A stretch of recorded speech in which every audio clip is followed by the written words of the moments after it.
Bueno, queríamos pasar algo de tiempo en esta noche porque sabemos que podríamos tener unos 20 minutos o algo así. No quiero tomar mucho tiempo. Entré y me senté y vi a Melinda y me veo y me dijo, ¿no vas a predicar o sí? Entonces yo le dije, voy a hablar contigo cuando llegue a casa. Pero bueno, no, mi amor, no voy a predicar. Como pueden ver, no solo predico en la iglesia, sino que ella vive en mi casa y también predico ahí. Ustedes entienden. Pero quería pasar algo de tiempo porque sé que hay muchos de ustedes que tienen preguntas y algunas de ellas, desgraciadamente, se han perdido en el proceso de que me lleguen y recibí un montón algo extenso y traté de recolectarlos brevemente esta noche antes del servicio de bautismos y en cierta manera los coloqué en cierta secuencia y uní algunos que en esencia están preguntando lo mismo para ver si puedo ayudarles a entender lo que hemos estado aprendiendo. Estoy muy contento por la respuesta a esta serie. Ha habido mucha disposición porque nosotros saquemos esto en cintas y en las notas de estudio, en la radio, y vamos a hacer eso. Estoy muy agradecido por ello. Pero algunas de las preguntas que voy a responder pueden haber sido tocadas en la serie y en cierta manera pueden algunos haberse perdido esa tarde o quizás no cubrí todo. Ustedes saben, entiendo como predicador, ustedes saben que entiendo esto y ustedes vienen y van y en cierta manera algunos de ustedes regresan y quizás han estado distraídos durante los últimos 15 segundos. Así es simplemente la naturaleza que nos caracteriza y ustedes, como ven, por ejemplo, se distraen y dicen, no, pero ¿qué dijo? ¿Qué dijo?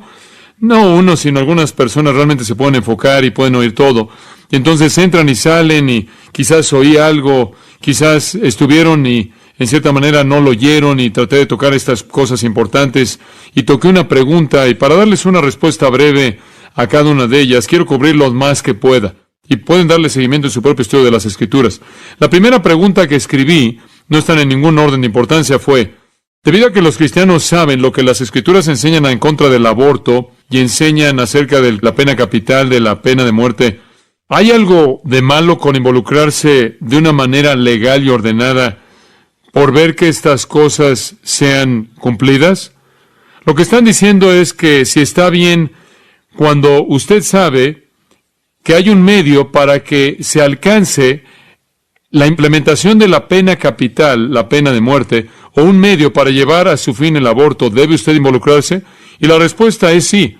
Si se va a hacer un referendo con la gente, si hay una oportunidad de votar, si hay una oportunidad de que usted exprese su posición en algo, aplicar el tipo apropiado de presión, necesitamos hacerlo. Ahora otra pregunta que llegó, y creo que una media docena de personas hicieron esta pregunta y la cubrimos, pero la voy a mencionar brevemente. La pregunta es esta. ¿Cómo se debe justificar la guerra? ¿Está bien o está mal que un cristiano sea parte del servicio militar y en el proceso de involucrarse en el servicio militar quitar una vida? Bueno, la respuesta a esa pregunta obviamente es que bíblicamente hay guerra. En muchos puntos en la historia del Antiguo Testamento, la guerra no solo se permite, sino que la guerra básicamente fue diseñada por Dios, ¿verdad? Entonces el asunto no es que está mal matar, el asunto es en qué condiciones está mal. Y básicamente sabemos que está mal asesinar a alguien porque en los 10 mandamientos dice no matarás, usando la palabra hebreo que significa asesinato y no la que significa quitar la vida en una guerra. No hay lugar para el homicidio. Pero las Escrituras son muy claras. Hay una defensa personal justa y hay una retribución justa. Recordará usted en Romanos 13 dijimos que las autoridades son ordenadas por Dios y dice que son ministros de Dios que no llevan la espada en vano. La llevan para algo y la llevan para quitar la vida. Hay condiciones en las que es justo quitar la vida. Cuando alguien viola la ley nacional o cuando un grupo de personas violan la ley nacional y cuando se entrometen en las libertades y los derechos y privilegios de la ciudadanía, debe haber retribución. Aun Jesús, recuerde usted en Mateo 26, le dijo a Pedro, si tú usas la espada, ¿qué? Morirás por la espada. Y él estaba afirmando que si usted quita una vida, entonces Dios ha ordenado que usted debe entregar su vida. Entonces más vale que guarde su espada. Tienen todo derecho de quitarle la vida. Entonces un gobierno puede quitarle la vida a un asesino o a alguien que comete un crimen. Esa es la ley del lex talionis en el Antiguo Testamento, ojo por ojo, diente por diente, vida por vida. Y en Génesis 9, el que derramare sangre de hombre por el hombre, su sangre será derramada. Ahora, si eso es verdad a nivel nacional con un criminal individual, también podría ser verdad a nivel nacional con un grupo colectivo de criminales. Entonces yo creo que el asunto en la guerra puede ser entendido de manera muy simple. Si una guerra es una guerra de defensa en contra de un invasor malo y agresivo que viene a asesinar a gente inocente, entonces creo que la defensa personal es un acto justo. Si, por ejemplo, yo en los Estados Unidos fuera llamado a servir en Estados Unidos en el tiempo de guerra porque fuimos atacados por Rusia y los rusos vinieran a tratar de apoderarse de nuestra nación y destruir nuestras vidas y masacrar a millones de nosotros, o si Rusia decidiera invadir a nuestros amigos canadienses al norte y yo fuera llamado a ir ahí y defenderlos contra ese agresor malvado, yo creo que ese sería un acto justo de defensa. No obstante, si yo como ciudadano ruso y los rusos me reclutaran para su ejército y dijeran, ve a Afganistán y masacra a tantas personas como sea posible para que podamos apoderarnos de su tierra y convertirlos en una tierra comunista, no podría hacer eso. Entonces el asunto no es simplemente quitar una vida. Un policía en la calle enfrenta lo mismo cuando ve, por ejemplo, algunas personas inocentes que están siendo atacadas. Están a punto de ser asesinadas. Y en defensa de esas personas él puede escoger si lo mejor es quitar la vida del que quiere matar al inocente. Esa es la diferencia entre el policía y el criminal. El criminal quita la vida inocente, el policía protege al inocente. Y eso sucede a nivel nacional y siempre ha sido, y podemos estar contentos por eso en un sentido, que los Estados Unidos de Norteamérica han adoptado la postura de proteger a personas inocentes. Nos confundimos un poco en eso en Vietnam, desafortunadamente, porque estábamos siendo inundados por humanistas socialistas que querían destruir lo que Norteamérica proponía, aquello que creía.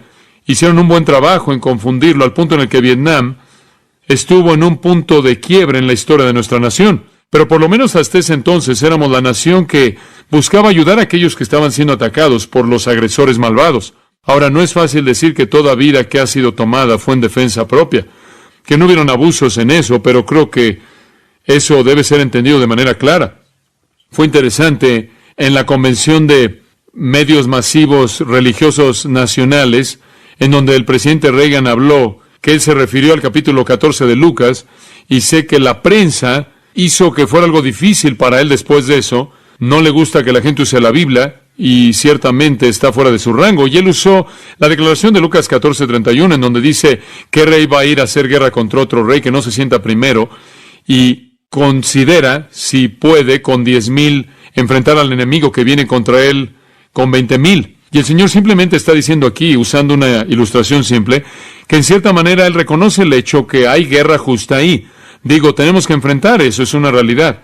Y entonces Él simplemente está asumiendo la realidad de la guerra, que dice cualquier rey que tiene alguna medida de sentido común va a evaluar cuidadosamente lo que tiene y ver si con sus 10,000 puede enfrentar al que tiene 20,000 o de otra manera, envía a una delegación y desea establecer condiciones de paz. Ahora, eso es lo que se conoce como una especie de acuerdo de paz o negociación. Eso es lo que genera la carrera armamentista. Entonces, el Señor reconoce que algunas veces va a haber un rey que tiene mucho más potencial militar, mucho más poder militar, y para enfrentar con el enemigo que él teme, tiene que hacer algo a nivel de negociaciones. Y solo menciono ese pasaje para señalar que el Señor supuso o asumió que la guerra era una realidad de la vida y que la guerra tenía que ser enfrentada cuidadosamente. Será bueno evitar si usted va a estar en la parte que va a perder, obviamente. Él no moraliza la guerra, él simplemente la afirma como un hecho. La guerra es un hecho y tiene que ver con la historia. Las naciones se levantan, las naciones caen, la guerra es parte de eso, y yo creo que como cristiano la única ocasión en la que usted puede entrar en una actividad así, sea como soldado en un ejército o un policía, es en defensa de alguien que está siendo atacado por un agresor malvado. Lo mismo sería el caso, y alguien hizo la pregunta, tengo un negocio que hay acerca de las personas que llegan con todo tipo de armas y amenazan las vidas de gente inocente en mi negocio. Si llega a un punto de vida o muerte y tengo un arma, ¿tengo el derecho de usar el arma? Y creo de nuevo que llega al punto de que queda a discreción de la persona si usted está actuando como un agresor malvado o si usted está actuando en defensa de la vida y la propiedad. Lo mismo sería el caso en su hogar, y ese es un asunto muy personal. También reconocemos, y alguien hizo la siguiente pregunta: ¿está bien ser dueño, poseer armas? Y de nuevo yo añadiría que depende del punto de vista de la ley. Sea lo que sea que nuestra nación permite, si estamos dentro de los límites de la ley, tenemos derecho de poseer esas cosas.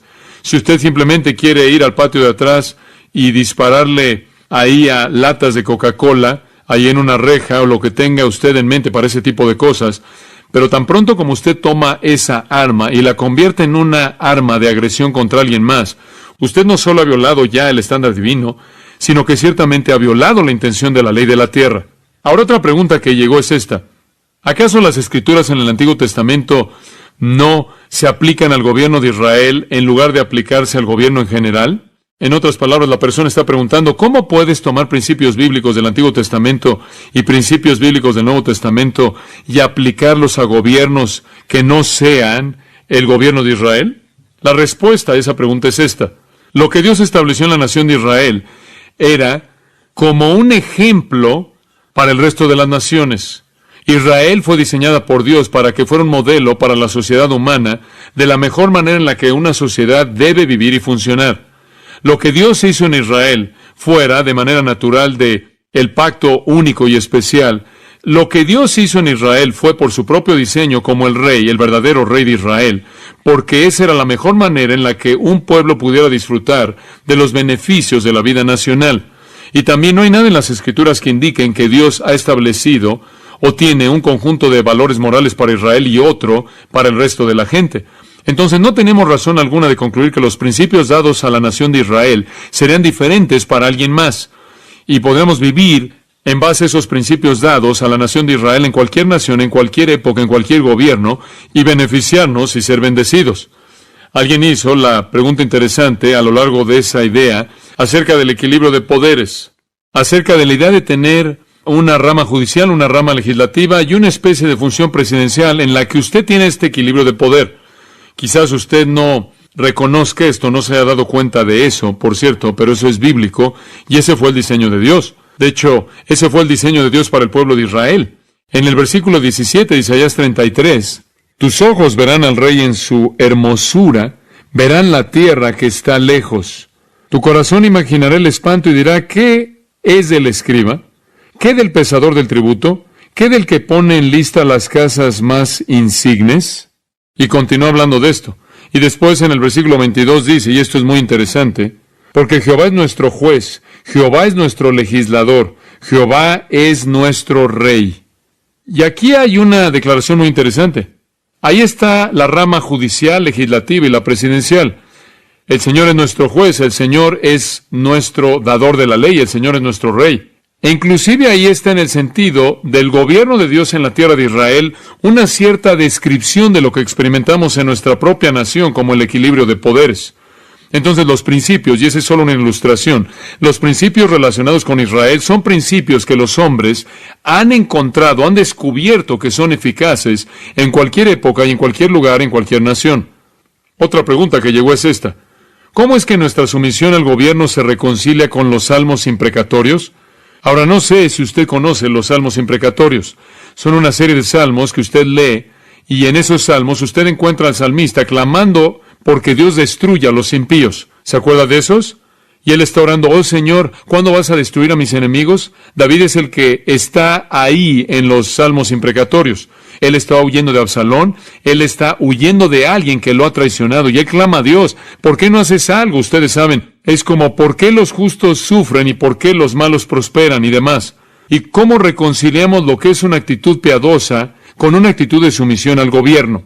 La respuesta es esta: nos sometemos al gobierno, pero si hay maldad en él, podemos orar a Dios porque elimine la maldad. Pero hay una diferencia entre la oración y la rebelión, ¿no es cierto?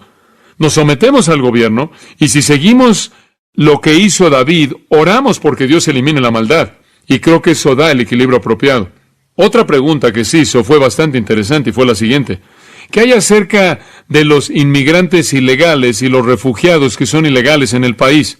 ¿Acaso la iglesia debe acogerlos? Quizás usted no se dé cuenta de esto, pero hemos tenido que enfrentar eso no solo en unas cuantas ocasiones, de personas que han venido a los Estados Unidos, por ejemplo, y han cruzado la frontera mexicana, o que vienen de Latinoamérica y vienen a California, vienen a Los Ángeles y vienen a Grace Community Church, vienen al estudio bíblico, lo que sea, quizás en el departamento hispano, y llegan a conocer a Jesucristo y son salvos, y se vuelven parte de la iglesia, y descubrimos que están aquí de manera ilegal.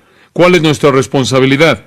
Bueno, la posición que hemos adoptado es que nuestra responsabilidad es reportarlos como ilegales, pero hacer todo lo que podemos por demostrar que hay medios para mantener su residencia y presencia y estar a su lado en cualquier manera que podamos ayudar y asistirlos. Pero de nuevo, no albergarlos en violación de la ley. Ahora alguien va a decir, bueno, si regresan, no van a tener ningún amigo cristiano y demás. El asunto no es ese. El asunto es que usted obedece lo que Dios dice y confía en que Él se encargue de las circunstancias. Si tuviéramos un Dios en quien no podemos confiar, podríamos tener un pequeño problema aquí, ¿no es cierto? Si tuviéramos un Dios que no pudiera cuidar de ellos y nosotros, podríamos preocuparnos por eso. Y entonces se vuelve una situación en la que necesitamos ir a las autoridades y hacerles saber cuál es la situación.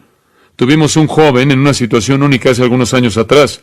Vino a Estados Unidos porque él tenía un problema de riñones, no podía recibir diálisis en México, vino a Estados Unidos y encontró aquí que podía vivir y ser salvo, se volvió parte de Grace Community Church, y él era un inmigrante ilegal, sin documentos, sin papeles, y estaba en una situación desesperada de estar aquí no solo por razones espirituales, sino también por razones físicas. Y no me acuerdo de todos los detalles de la situación, fuera de que mi memoria me sirve al punto del hecho de que hicimos lo que pudimos con las autoridades, algunas de las cuales no carecían de compasión, y se quedó hasta que eventualmente, creo, partió con el Señor. Ahora, alguien también hizo la siguiente pregunta. ¿Qué hay acerca de meter Biblias de contrabando? ¿Qué hay acerca de imprimir Biblias cuando es prohibido? Escuche, yo no tengo ningún problema con eso. Ahora usted está hablando de un mandato divino, ¿verdad? Ahora usted está hablando de proclamar la palabra de Dios, de ir por todo el mundo y predicar el evangelio a toda criatura. Entonces, si usted quiere meterlas como contrabando, métalas, pero reconozca esto. Debe reconocer esto, que si lo descubren, yo nunca les dije que hicieran eso. No. No sé cómo esto salió. Usted tiene que enfrentar las consecuencias, pero la palabra de Dios necesita salir. Y usted sabe, siempre me emociona cuando oigo que en sótanos, detrás de la cortina de hierro, hay imprentas hechas de partes de bicicleta. Me encanta eso. Y alguien está usando una parte de bicicleta para imprimir las escrituras. Alguien más preguntó, ¿qué función existe para un abogado cristiano? Una muy importante. ¿Se da cuenta de que el mundo entero está a cargo de abogados? Así es. Y nadie más sabe de qué están hablando. Usted no puede hacer nada sin un abogado. Y esa es la manera en la que el sistema está diseñado. Los abogados son los abogados. Los abogados son los jueces. Los abogados son los políticos. Los abogados están a cargo de la legislación. Y necesita haber abogados cristianos, porque los no cristianos realmente no saben dónde está el estándar de verdad y justicia. Algunos son mejores que otros. Pero realmente creo que hay un lugar para que un abogado cristiano represente la causa cristiana, la creencia cristiana, la verdad y la justicia en nuestro sistema. Y le doy gracias a Dios por los abogados cristianos. La otra noche, cuando estaba en Wisconsin, un hombre se me acercó. Un hombre muy honorable llamado John McClario, quien es un abogado bien conocido, un abogado cristiano, piadoso, quien ha estado involucrado en muchos asuntos en el país, defendiendo los derechos de cristianos en la iglesia y demás. Y cuando conozco un hombre así, le doy gracias a Dios por ese hombre que expresa la verdad de las Escrituras en el área de la justicia. Alguien más hizo esta pregunta. ¿Qué viene primero, pagar sus impuestos o mantener a sus hijos en la escuela cristiana? Eso es para la próxima semana. La próxima semana vamos a hablar acerca de pagar sus impuestos, entonces regrese la próxima semana y vamos a hablar de qué es lo que viene primero. Pero lo que leí, simplemente para darle una pista, Romanos 13, no es, amados, mantenga a sus hijos en la escuela cristiana, sino paguen sus impuestos. Otra pregunta. ¿Nos debe preocupar el elegir aquellos que afirman una postura bíblica? La respuesta es sí, claro. Hallo imposible el votar por alguien que no lo hace. Y para ser honestos con ustedes, no sé si es apropiado admitir esto, pero aquí va. Hay muchas cosas por las que ni siquiera voto porque no hay alternativa. Si son dos personas que no afirman una postura bíblica, tiendo a alejarme de eso. Alguien más hizo una pregunta interesante. ¿Puede el Señor llamar a los individuos a trabajar en el gobierno? La respuesta a eso también es sí. Estoy agradecido con Dios por policías cristianos. Por cierto, nuestra iglesia está llena de policías cristianos. Quiero que sepan eso, los están observando.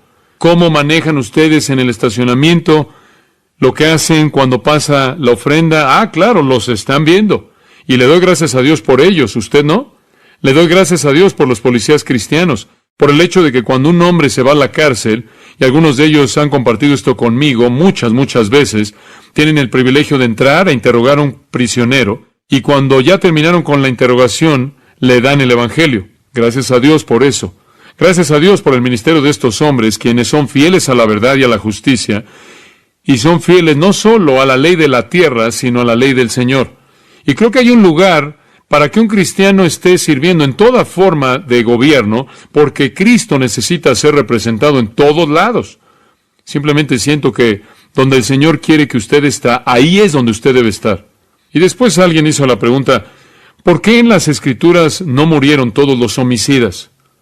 El primero sería Caín, ¿por qué no murió? Y claro, Dios no había establecido todavía la pena capital cuando Caín mató a Abel en el capítulo 4, llegó hasta el capítulo 9. Entonces todavía no ha sido establecido de manera plena por parte de Dios. Dios fue paciente en ese caso porque la ley no había sido establecida. Pero aún después de Génesis capítulo 9, usted encuentra muchas situaciones en las que hubo personas que cometieron crímenes y no murieron. Ahora, puede haber algunas ocasiones especiales en las que Dios fue misericordioso y eso queda a discreción de Dios.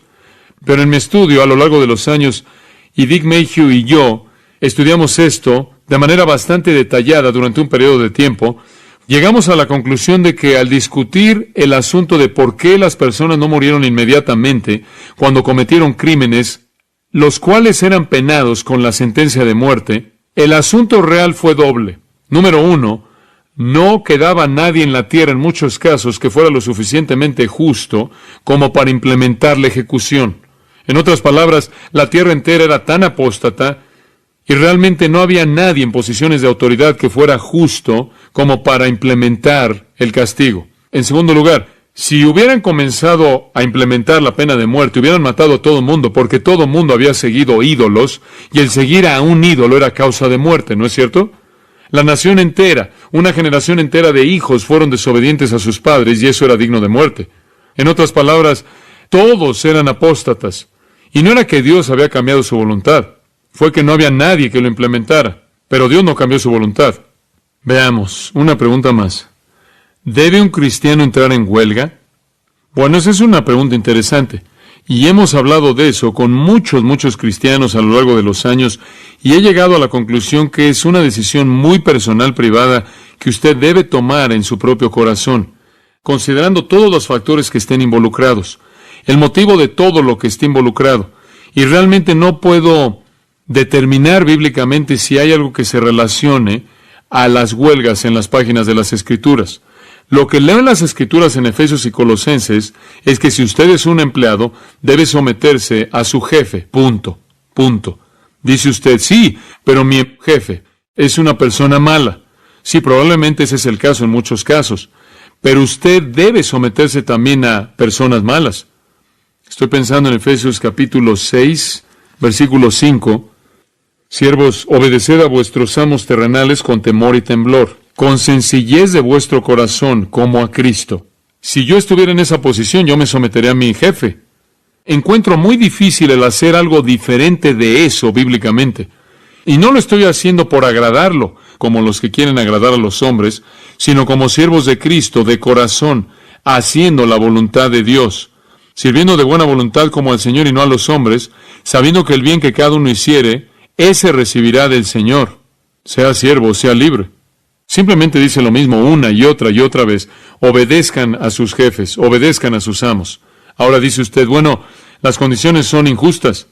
Bueno, este era un día en el que eran esclavos y eso es injusto también.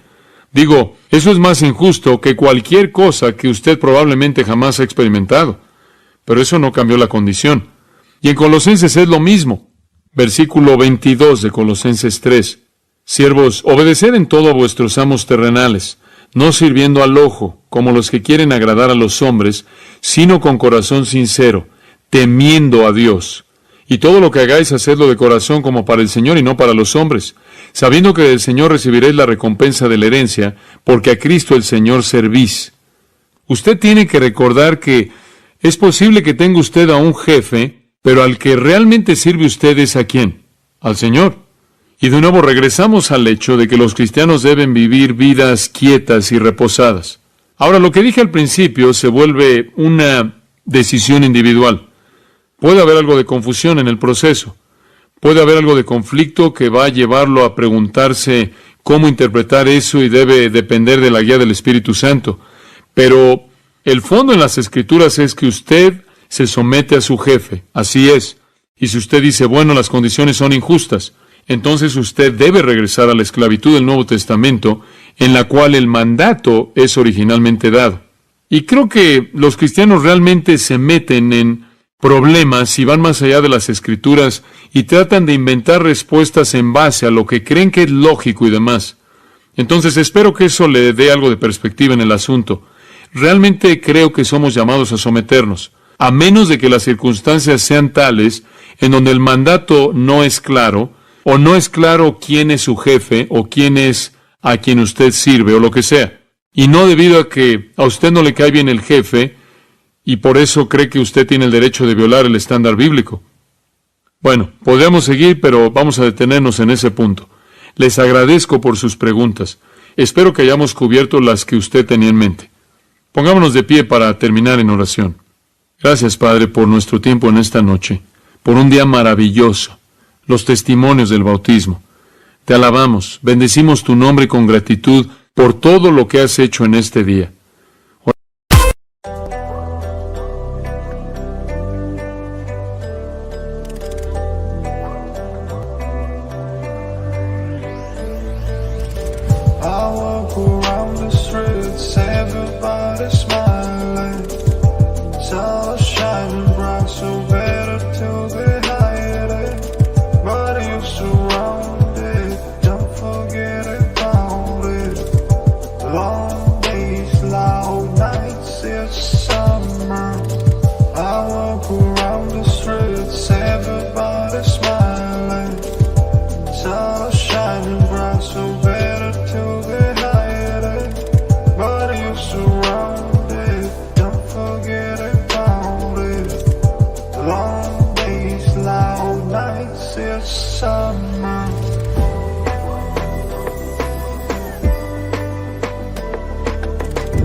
Anh chỉ muốn em cạnh đấy thôi, không muốn em ở bên đời, chỉ muốn em anh bên người. Người đã gỡ bước đi xa trong cơn mưa chiều vội vã, người đã bước bên anh khi cơn mưa qua gần đôi vai. Em đã quên rồi mà anh sống cây hoa bé, chẳng còn lại gì những người em bao nước mắt rơi. Trời bay trong chiều thu đầy nắng, em khiến con tim như tan mưa trong chiều thu mát màng. Vì còn nhiều lắm những ngỡ vàng, nhiều lắm những nỗi vội vàng, nhiều lắm những cơn mưa em mượn ra bây giờ vẫn vang. Lòng mẹ góc bài đứng sang đêm bay em còn thơ đôi bay anh còn người ta xưa ta chúng còn giữ nhau chẳng đêm.